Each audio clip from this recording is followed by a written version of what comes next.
नमस्कार. आऊचा खाऊ या यूट्यूब चॅनलवर मी मेधा तुमच्या सगळ्यांचं मनापासून स्वागत करते. काल मंडईत गेले होते तेव्हा छान मऊ लुसलुशीत आणि गावरान असा शेपू मिळाला. मोह आवरला नाही, लगेच घेऊन आले. तर ह्या शेपूची भाजी मी तुम्हाला करून दाखवणार आहे. तुम्ही म्हणाल त्यात काय वेगळं आहे? वेगळं खरं तर काहीच नाही, पण जी मुलं एकटी राहतात किंवा आई गावाला गेली आणि मुलांना बाहेर काही खायचं नसतं, तर त्या मुलांना ही रेसिपी नक्कीच आवडेल.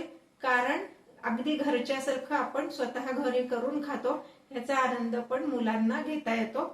तर चला बघूया शेपूची भाजी. हे पहा, शेपूची भाजी करण्यासाठी हा मी शेपू घेतला आहे.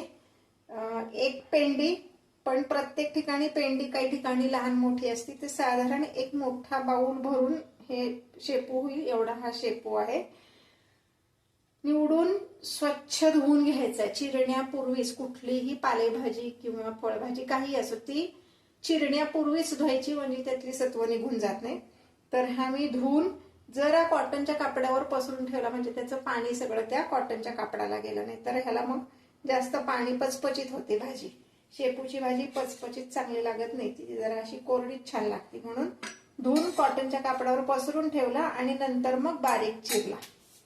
आता इथे कढईमध्ये मी तेल घालतेय. अगदी थोडं तेल लागतं, 1 ते 1.5 चमचाच तेल मी ह्यामध्ये घातलेलं आहे.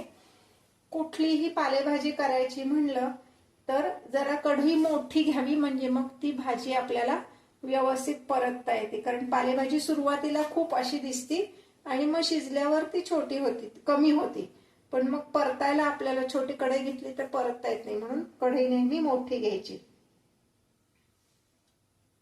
आता शेपूच्या भाजीत घालण्यासाठी आपल्याला मुगाची डाळ लागणार आहे. ही ऑप्शनल आहे, नाही घातली तरी नुसत्या शेपूची भाजी पण छान लागते, पण मुगाची डाळ घालून जास्त छान लागते. तर साधारण 1 मूठभर डाळ मी स्वच्छ धुवून 2 ते 3 तास भिजत घातली. नंतर त्याचं पाणी सगळं काढून टाकलं आणि ही मुगाची डाळ मी भाजीत घालणार आहे. आता तेल तापलेलं आहे.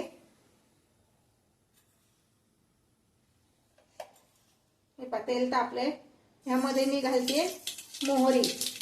मोहरी तडतडली की लगेच 7 ते 8 लसूण पाकळ्या बारीक चिरून घेतले ते घालायचे. शेपूच्या भाजीत शक्यतो लसूण घालावा, छान लागतो.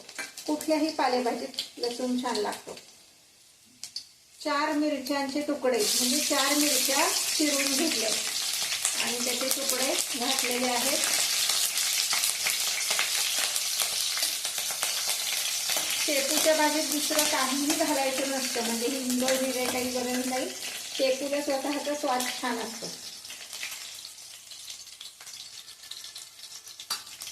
साधारण पाव चमचा हळद, पण लसूण मात्र छान लाल होऊन द्यायचा, म्हणजे मग त्याचा स्वाद छान लागतो.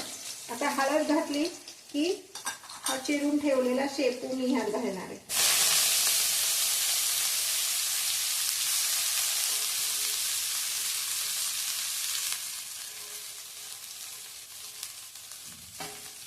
आणि लगेचच त्यावर ही भिजवून ठेवलेली डाळ घालायची.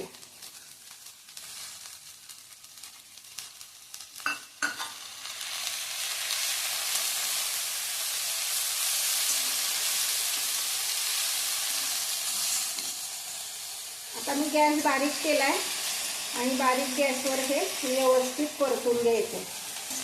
लगेच मीठ घालायचं नाहीये, कारण हे जेव्हा आपण हात घातला शेपू तर त्याची क्वांटिटी खूप आहे, मग मिठाचा अंदाज चुकू शकतो. तर एकदा जरा परतून घ्यायचा, त्याचा कच्चेपणा कमी झाला की मग त्यात आपण मीठ घालणार आहोत.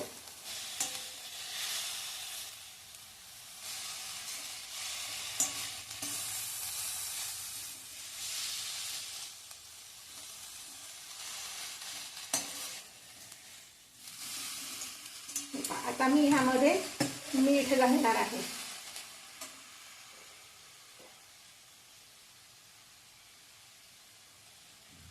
एक चमचा, सपाट चमचा म्हणजे टीस्पून एवढंच मीठ ह्यात पुरतं. मीठ जास्त लागत नाही. कुठल्याही पालेभाजीला मीठ जास्त लागत नाही आणि कुठलेही मसाले फारसे लागत नाहीत. पालेभाज्या करणं फार सोपं असतं. निवडली चिरली फोडणीला घातली की पालेभाजी पटकन होती.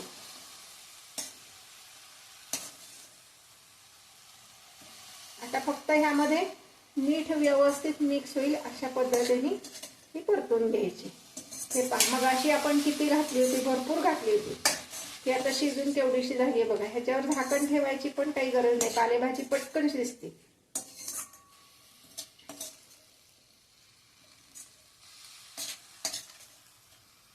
अजूनपर्यंत जर तुम्ही माझ्या चॅनलला सबस्क्राईब केलं नसेल तर सबस्क्राईब करा, बेल आयकॉन दाबायला विसरू नका, म्हणजे माझ्या नवीन नवीन रेसिपीज तुमच्यापर्यंत येतील. काही रेसिपी मी अशा दाखवणार आहे की जी मुलं हॉस्टेलला राहत आहेत, बाहेरचं खायला आवडत नाही आणि त्यांना थोडंसं कुकिंगची आवड आहे पण घरगुती भाज्या कशा करायच्या ते माहीत नाही, तर त्यांच्यासाठी हे फार उपयुक्त आहे. तर त्यांना सुद्धा तुम्ही ही लिंक शेअर करा, म्हणजे मग त्यांच्यापर्यंत हे पदार्थ पोहोचतील. हे पहा, ही भाजी आपली तयार. भाकरी बरोबर, पोळी बरोबर, कशा बरोबरही खाऊ शकता. हे पहा किती थोडी झाली आहे बघा. मगाशी आपण जेव्हा घातली तेव्हा बऱ्यापैकी त्याची क्वांटिटी होती, आता ती कमी झाली आहे. चला तर मग करून बघा आणि कमेंट करा.